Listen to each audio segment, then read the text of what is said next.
Hi, thanks for joining me here again at Castle Dangerous.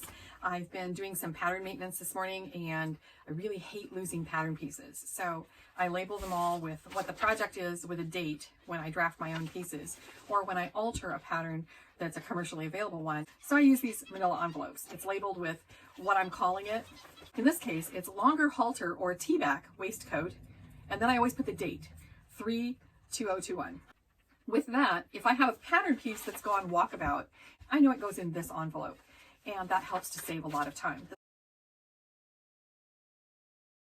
Setting up to cut out another waistcoat. I like them because it will dress up a really plain shirt and kind of has that historical-esque feel without necessarily going all the way to wearing a bustle someplace. Not that bustles aren't fun, but they don't fit in my car very well.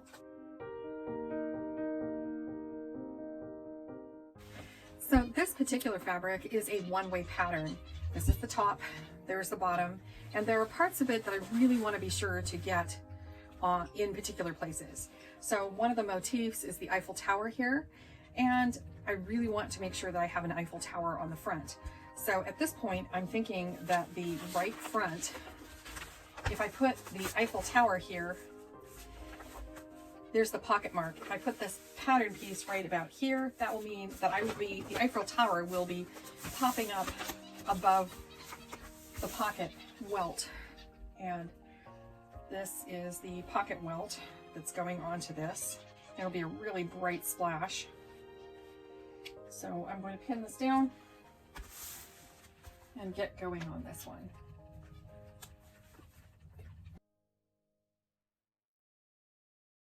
I've been trying to focus on a very unfocused day.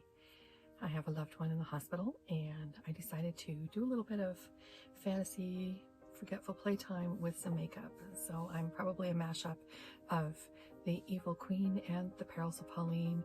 I'm getting ready to serge up a whole bunches of waistcoats from the Wardrobe Adventures. Still frazzled. I'm gonna serge.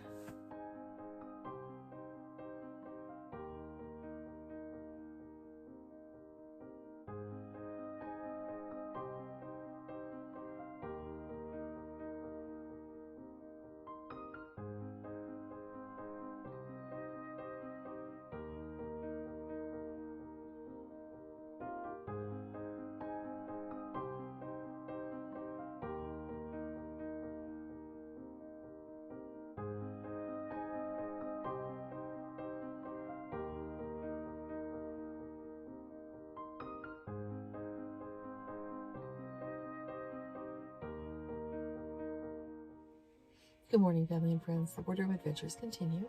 I'm working on the striped fabric waistcoat. I tried to get some footage of putting in this welt and the pocket bag, and I realized that my camera had gone to sleep last night long before I did. So this one, I've already put the little welt on, and it's just stitched directly to the body. And it's going down because when I cut the hole here, it's going to be folded and go up. And the pocket bag is sewn on the outside. So I sewed this welt down, and then above the welt, I sewed a line of stitching parallel, but not past the edge of this pocket welt flap because I don't want it to show those stitches.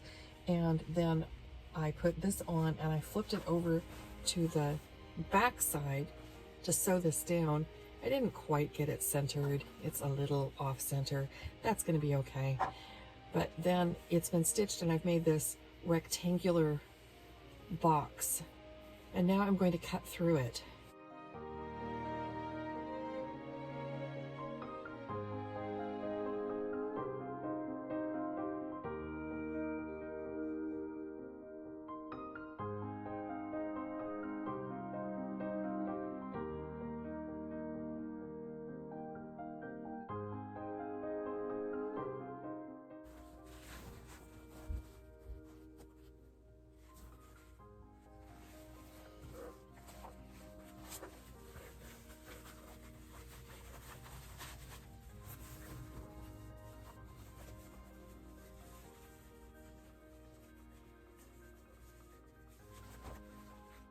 I'm going to stitch right inside my seam allowance so that I can catch all of the fabric that's in the seam allowance and attach it to that pocket so that it gives it even more stability.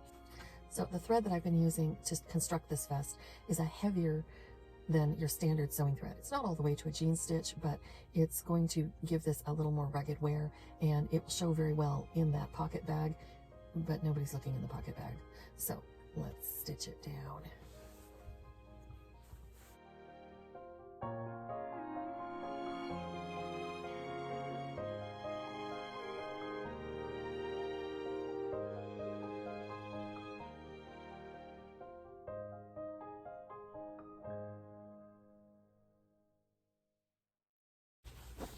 Now that I have my stitching in my seam allowance, I'm going to go and press this pocket bag opening flat, and I'm going to press the pocket welt up.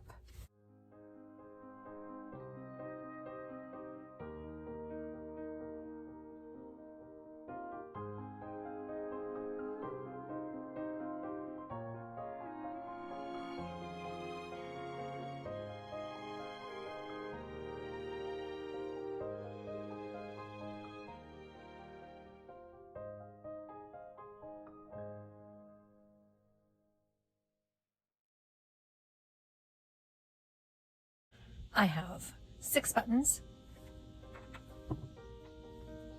but they're kind of large, so I think I'll use 5 because I like using uneven numbers on the front of a waistcoat.